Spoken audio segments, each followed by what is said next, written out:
नमस्कार, क्लास में आपका एक बार फिर से स्वागत है। तो अभी तक हमने पढ़ा पश्चिमी हिंदी के बारे में। पश्चिमी हिंदी की सभी बोलियों को हमने विस्तृत रूप से जाना और समझा। इसके साथ-साथ हमने राजस्थानी हिंदी की चारों बोलियों को डिटेल में जाना और समझा। अब अगला जो क्रम आता है, वो है आपका पूर्वी हिंदी, ठीक है? पूर्वी हिंदी अभी तक जो हमने पढ़ा राजस्थानी हिंदी और पश्चिमी हिंदी, ये दोनों शौरसेनी अपभ्रंश से निकले थे, जबकि पूर्वी हिंदी आपका अर्धमागधी अपभ्रंश से निकलता है। अब अर्धमागधी से यह विकसित माना जाता है, ठीक है।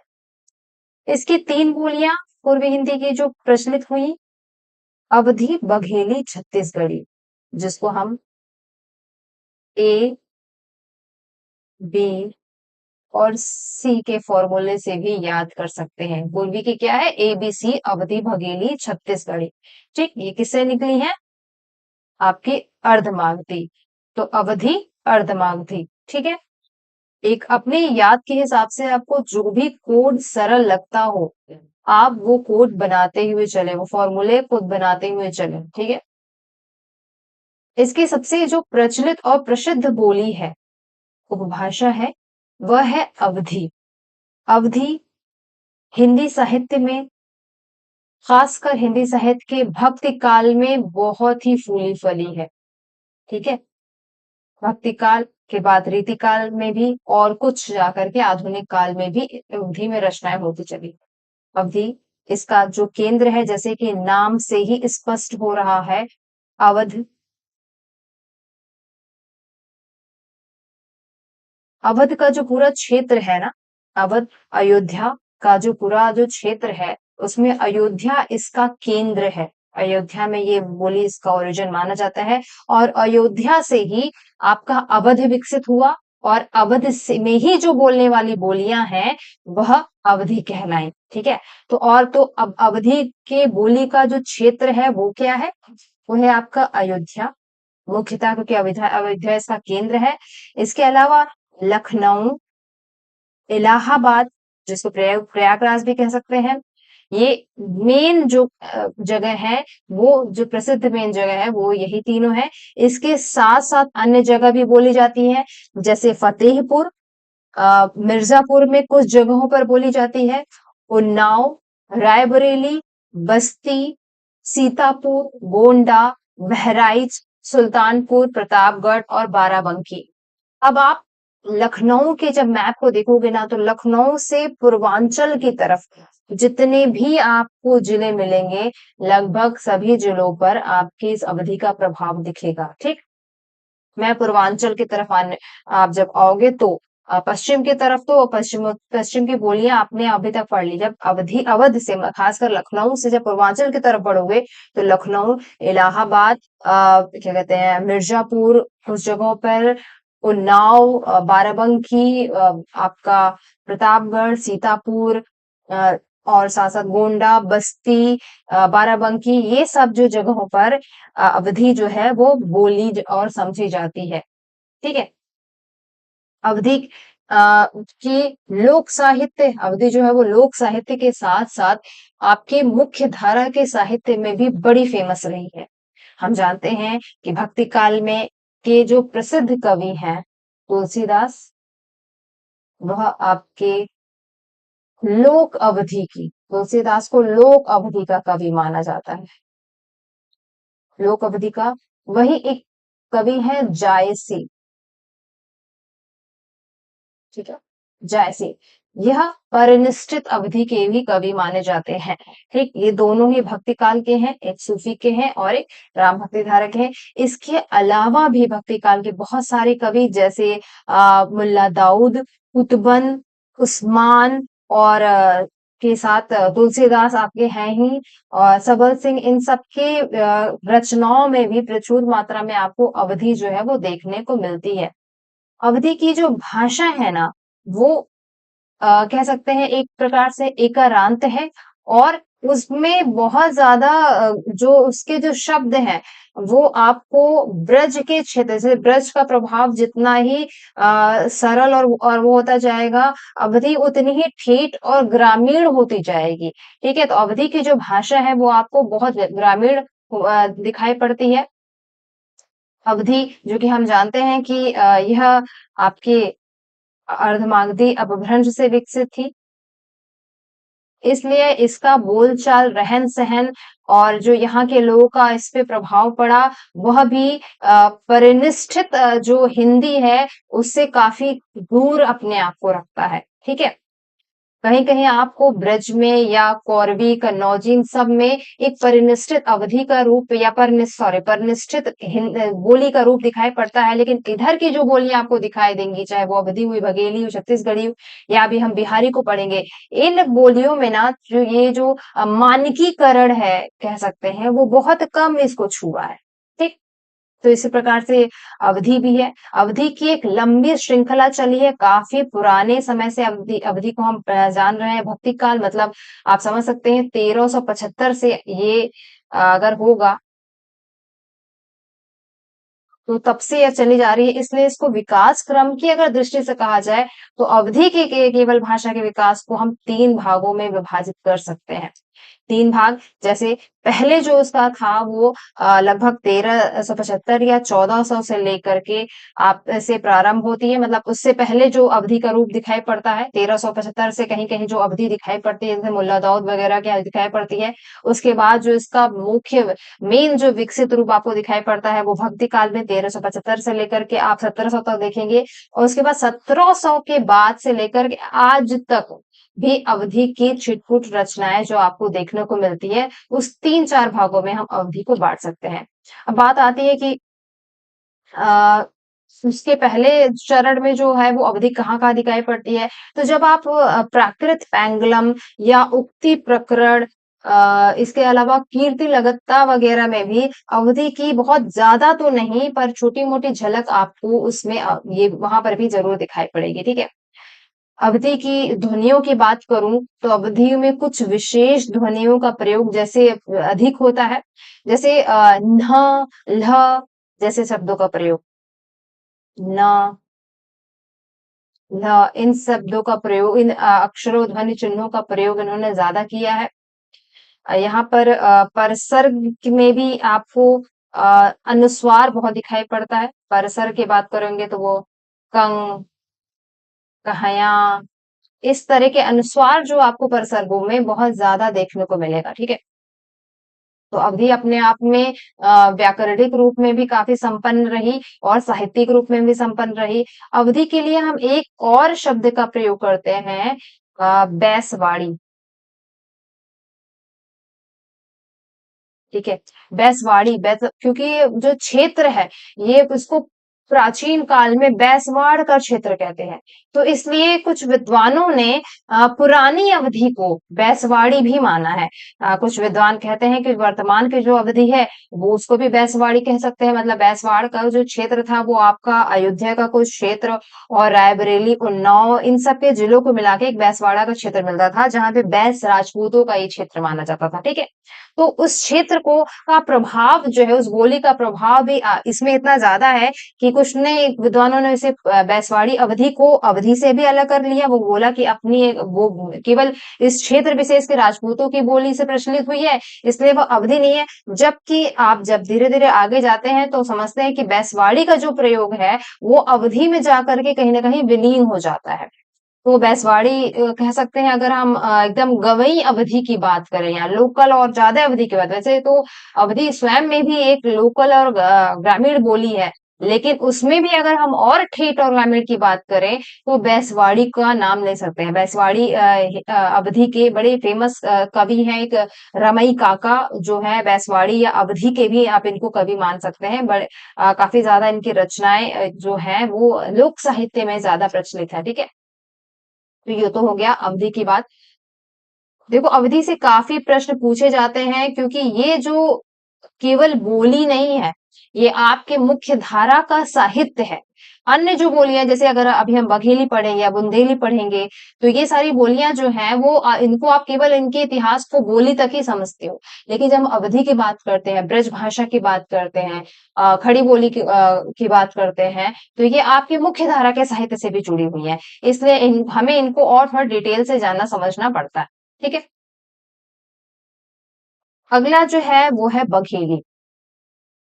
ABC का बघेली, बी। बघेली बघेलखंड में बोले जाने वाली बोली है। बघेलखंड, जब आप उत्तर प्रदेश के मैप को देखते हैं, उसका दूसरा पैर जब आप देखोगे तो वो रीवा और सतना आसपास के जिलों से थोड़ा मिलता जुलता दिखाई पड़ेगा। वो पूरा जो एरिया है ना, वो बघेलखंड कहलाता है। ठीक है। तो इसलिए जो इसका जो क्षेत्र है वह बघेल, जहां ये बोली जाती है वह उस है बघेल, रीवा, सतना, शहडोल, ये जितने भी हैं, ये ज्यादातर मध्य प्रदेश के ही जो जिले हैं वो है। मैहर, मैहर तक आप बोला जाता है, मैहर फेमस है। ठीक है। ज्यादातर लोग इसे जो दक्षिणी अवधि के नाम से भी जानते हैं। जब आप मैप देखोगे तो ये अब दक्षिण साइड में जितने भी आते हैं, एक तो हमने पूर्वांचल की बात करी थी, पूर्वांचल के जितने भी दक्षिण में जिले आपको इस साइड दिखेंगे, वहां पर यही बोली जाती है। इसलिए इसको दक्षिण अवधि का भी कहा गया। और खासकर इस पे जब आप इसको पढ़ोगे ना, तो इसके क्रिया पर सर्व भी आपको लगभग अवधि से मिलते जुलते दिखाई पड़ेंगे। इसलिए इसको दक्षिणी अवधि भी कहा गया। साथ साथ इसे पश्चिमी भोजपुरी भी कहते हैं। अभी जब हम बिहार पढ़ेंगे तो बिहारी पढ़ेंगे, उसमें जब हम भोजपुरी को जानेंगे तब आप समझेंगे कि भोजपुरी के पश्चिम से ये लगी हुई है, इसलिए वहां पर इसका भी कुछ संक्रमण आपको दिखाई पड़ेगा, इसलिए इसको पश्चिमी भोजपुरी भी कहा गया। इसमें अधिकतर लोक साहित्य प्राप्त होता है। मुख्य धारा का साहित्य कम है, लोक साहित्य इसमें आपको ज्यादा पढ़ने को मिलेगा। इसकी कुछ बोलियां जो है वो प्रसिद्ध हैं। मतलब पूछा जा सकता है उससे सवाल, जैसे कि तिहारी बोलियां है, तिरहारी बोलियां है, जुड़ार करके एक बोली है, गहोरा, तिरहारी, जुड़ार और गहोरा, ये 3 बोलियां हैं जो इसकी प्रसिद्ध हैं। इसको आप जरूर नोट कर लें, ये आपसे पूछी जा सकती है। मतलब ये हो सकता है ये विकल्प में दिया हो और उसमें आपको सही या गलत करने के लिए एक नाम एक्स्ट्रा दे दे, तो अगर आपको पता है कि इसकी बोलियां है तो ये क्लियर हो जाता है। ठीक है। अब हम पढ़ते हैं छत्तीसगढ़ी। छत्तीसगढ़ी पूर्वी हिंदी की एक और प्रसिद्ध, जैसा कि नाम से स्पष्ट है, छत्तीसगढ़ में बोले जाने के कारण इसकी जो उस क्षेत्र है वो छत्तीसगढ़ है, और वहां पर बोले जाने के कारण इसलिए है जो इसका जो नाम है वो छत्तीसगढ़ी पड़ा। इसका कुछ उपनाम से भी इसको बुलाते हैं, जैसे लरिया और खलटाही।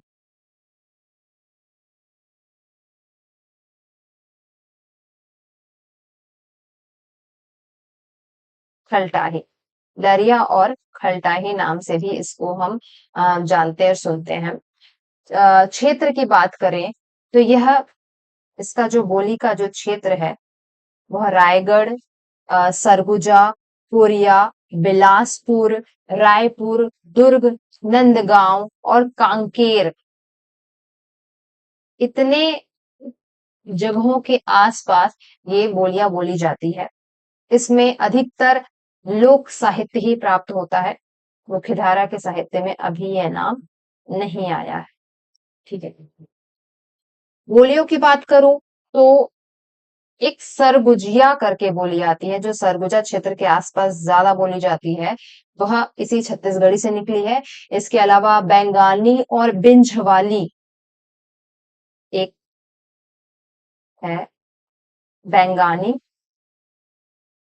बेंगानी से बेंगानी और बिंझवानी,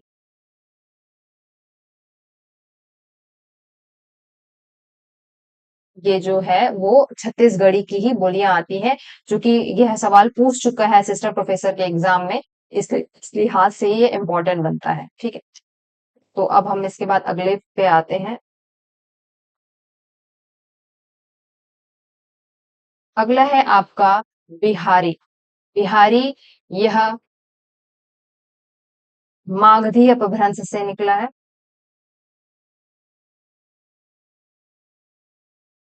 अभी तक हमने देखा पश्चिमी हिंदी शौरसेनी अपभ्रंश से, पूर्वी हिंदी अर्धमागधी अपभ्रंश से, बिहारी जो है वह मागधी अपभ्रंश से निकली है। ठीक है,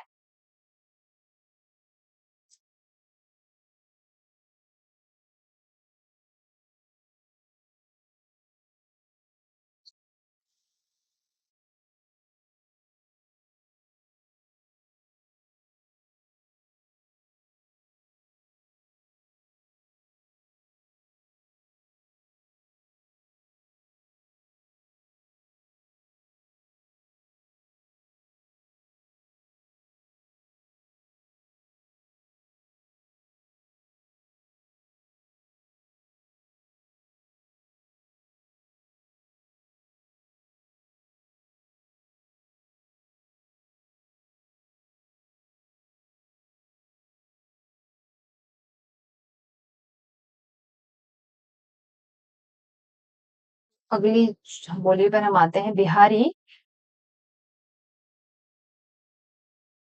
बिहारी का नाम देने का श्रेय जो है वह भी ग्रियर्सन को जाता है।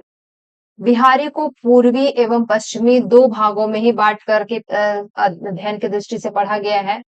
पूर्वी बिहार में मगही और मैथिली दो आते हैं, जबकि पश्चिमी बिहार में भोजपुरी आती है। क्षेत्रीय आधार पर इसका अध्ययन किया गया है। के तो तीन बोलियां इसकी जो है वो प्रसिद्ध है। कौन? भोजपुरी, मगही और मैथिली, जिसको आप भोज मेमा भी कह सकते हैं।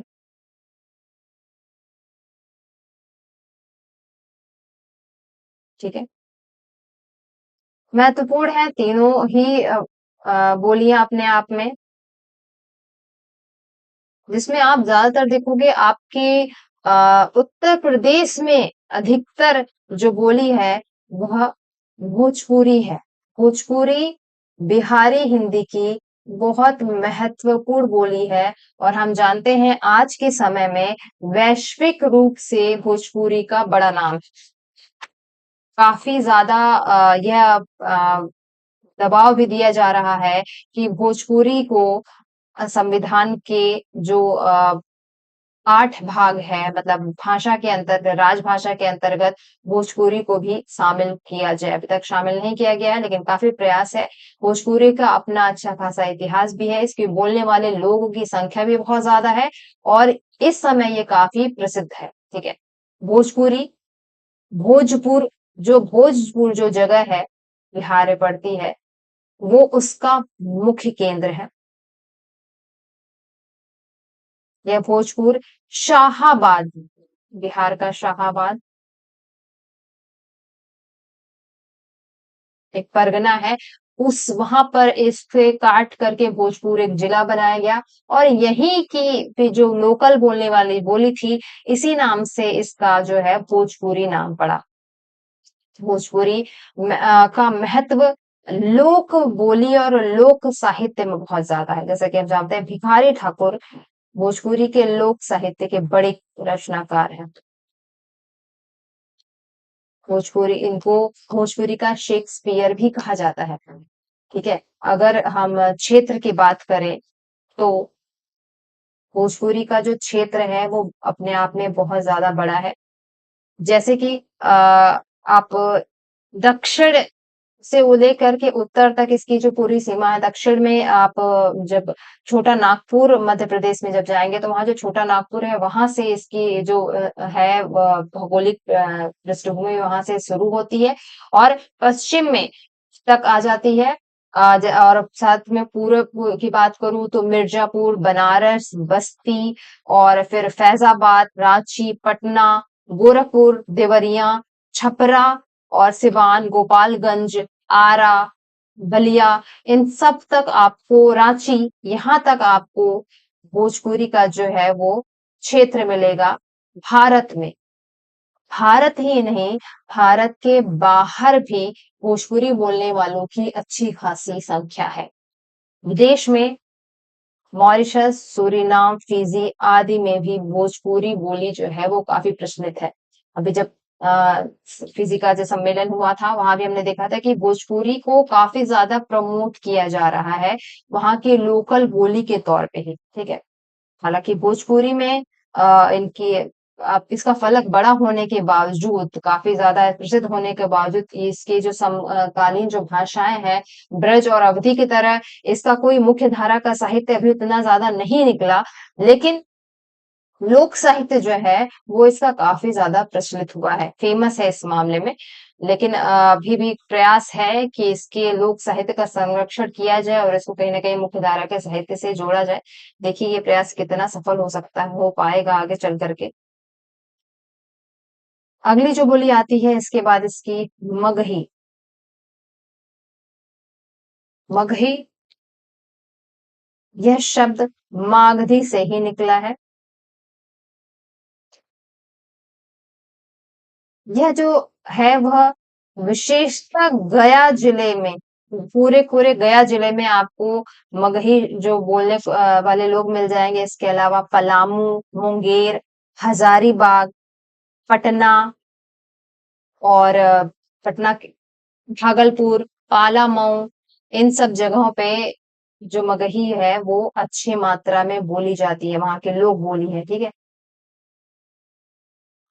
मगधी, मागधी मतलब मगध की भाषा, मगध क्षेत्र के जो आम नागरिकों की जो भाषा थी वो, उसे मगही माना गया है, इस लिहाज से यह प्रसिद्ध है।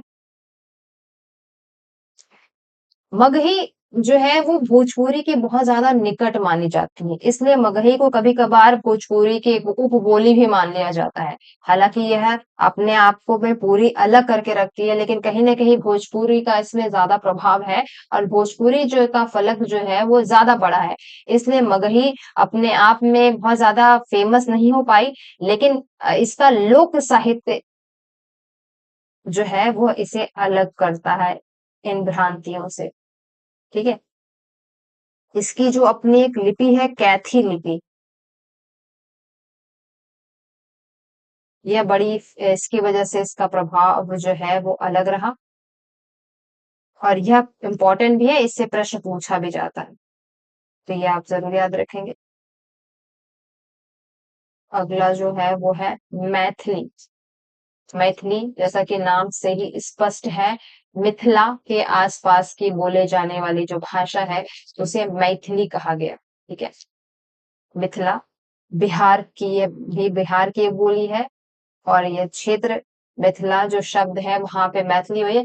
मैथिली जो बोली है वह, उसका जो लोक साहित्य है वो बड़ा फेमस है और कहीं ना कहीं इसकी प्रसिद्धि का यह कारण भी था कि मैथिली को आ, संविधान की 8वीं अनुसूची में शामिल किया गया। हम जानते हैं कि अभी 92वां जो संविधान संशोधन हुआ था उसी के दौरान 4 जो बोलियों को शामिल किया गया था उसमें आपकी मैथिली भी थी, ठीक है। इस लिहाज से यह बोली अपने आप में एक अपने विशिष्ट स्थान रखती है।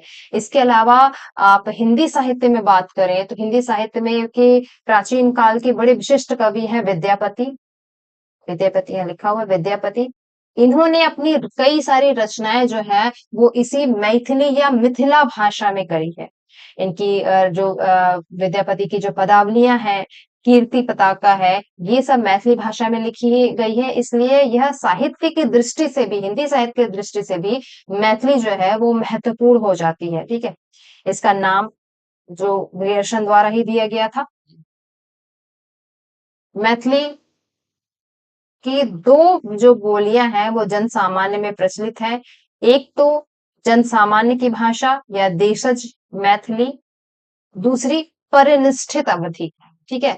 इसके साथ इसकी 6 से 7 जो है वो बोलियां भी फेमस है। हालांकि बोलियां बहुत ज्यादा प्रकाश में नहीं आई है, मैथिली का अपना ही प्रभाव इतना रहा कि वह अपना स्थान जो है वो मुख्य धारा के साहित्य तक बना लेती है, ठीक है। सभी बोलियों जो है उनसे प्रश्न पूछता है और ज्यादातर जो प्रश्न पूछता है वह है उसकी जो भी क्षेत्र है, क्षेत्र बहुत महत्वपूर्ण है क्वेश्चन की दृष्टि से। इसलिए मैंने पहले भी कहा था कि मैप बना के पढ़िएगा, ठीक है? जब आप मैप बनाकर पढ़ेंगे और इस तरह से लाइन दे दे करके पढ़ेंगे, तो आपको याद रहेगा कि कौन सी संक्रमण क्षेत्र है और कौन सा उसका ओरिजिन क्षेत्र है, ठीक है? उसको बकायदा 2-4 पेन से दाग करके हुए पढ़ेंगे तो आपको ज़्यादा बेहतर याद हो जाएगा, ठीक है?